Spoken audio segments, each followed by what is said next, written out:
Good evening and welcome to Tucker Carlson Tonight.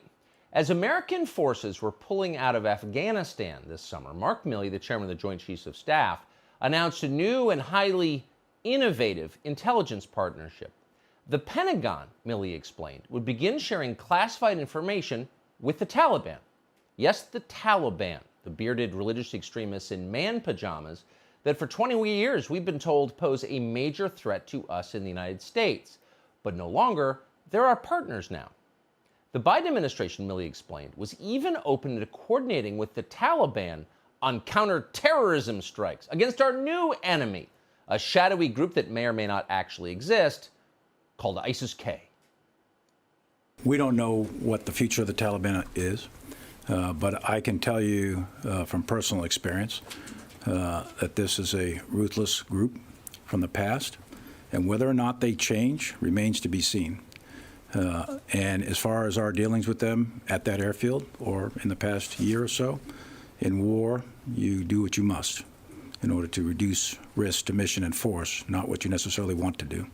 Any possibility of coordination against ISIS-K with them? It's possible.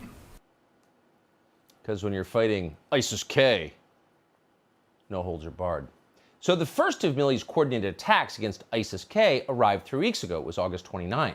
That was just days after 13 American servicemen were killed in a bombing at the Kabul airport, a date you remember well.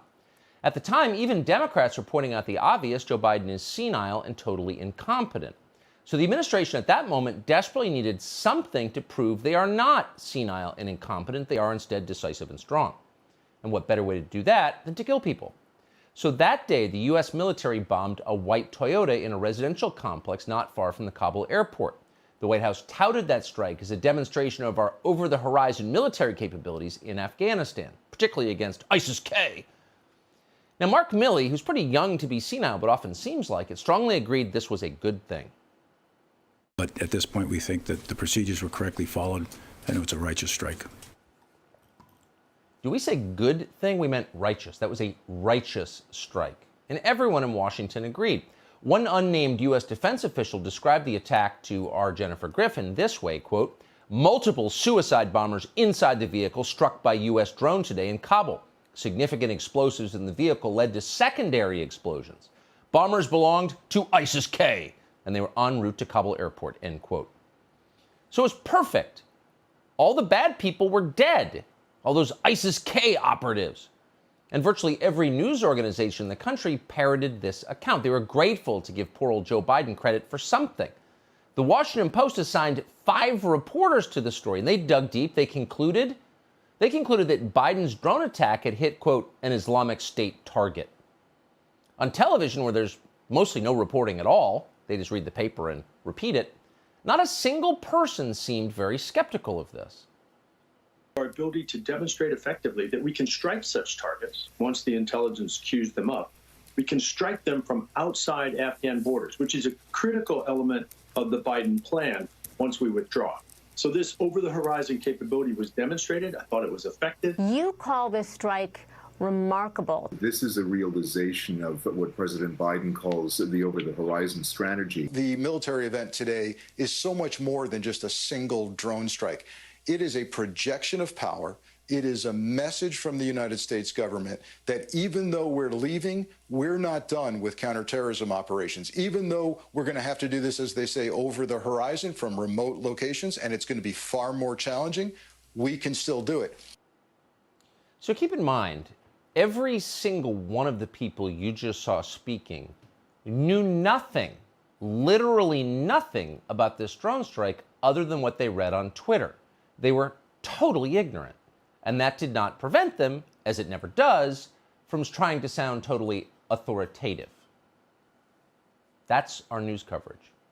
Soon, however, a few people started to ask the obvious questions. For example, who exactly had the U.S. military killed?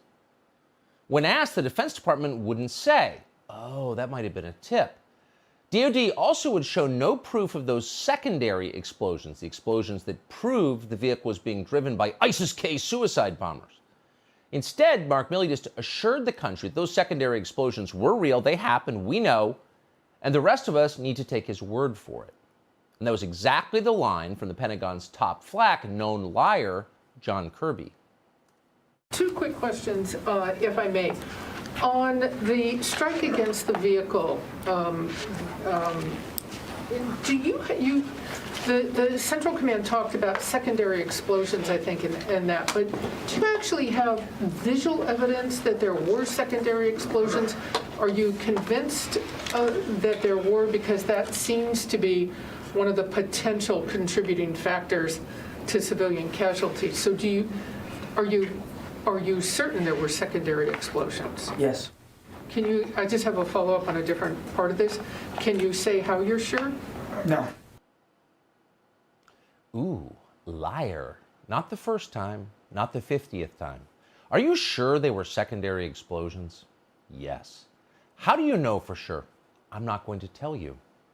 And he never did. Neither John Kirby nor anyone else at the Pentagon ever corrected that story. But the New York Times did, to their rare credit.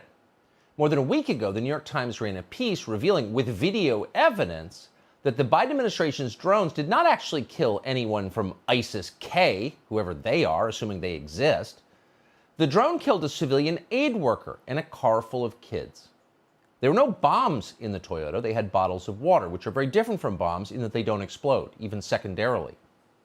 Finally, this afternoon, the Biden administration was forced to stop lying. So here's General Kenneth McKenzie, the head of U.S. Central Command.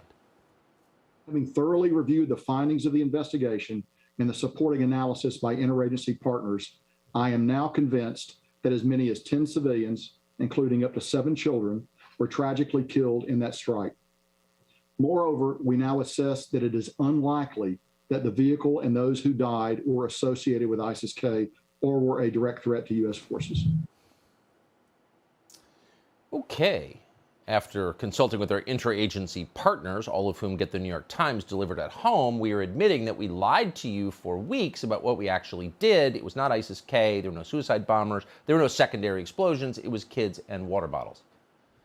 In his remarks today, most tellingly, General McKenzie declined to announce any consequences for this, either for the killing of children or for the lying about it for weeks. Now, why is that? We think we know.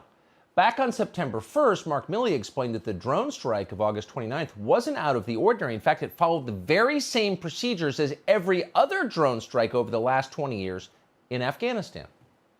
We had very good intelligence that ISIS-K was preparing a specific type vehicle at a specific type location. We monitored that through various means. And all of the engagement criteria were being met. We went through the same level of rigor that we've done for years, and we took a strike.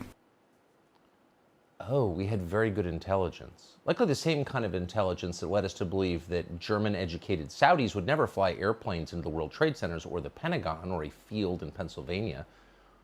The intelligence that told us the Berlin Wall wasn't about to fall. The intelligence that told us it was fine to give up Bagram Air Base because Kabul was safe. The government would stand. That intelligence.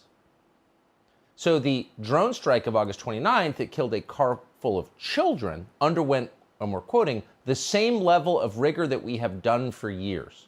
Well, that's not very reassuring, is it? But you will not find a more revealing statement about our Pentagon leaders. It explains why no one has been punished for this disaster. If you fire Mark Milley for killing a bunch of kids unintentionally and then lying about it, maybe the accountability chain will start. Maybe they'll want to fire whoever left hundreds of American citizens behind in Afghanistan and lied about that. So you can't start firing people just because they're terrible at their jobs, obviously. So you can't fire anyone. That's the rule. Hey, Sean Hannity here. Hey, click here to subscribe to Fox News YouTube page and catch our hottest interviews and most compelling analysis. You will not get it anywhere else.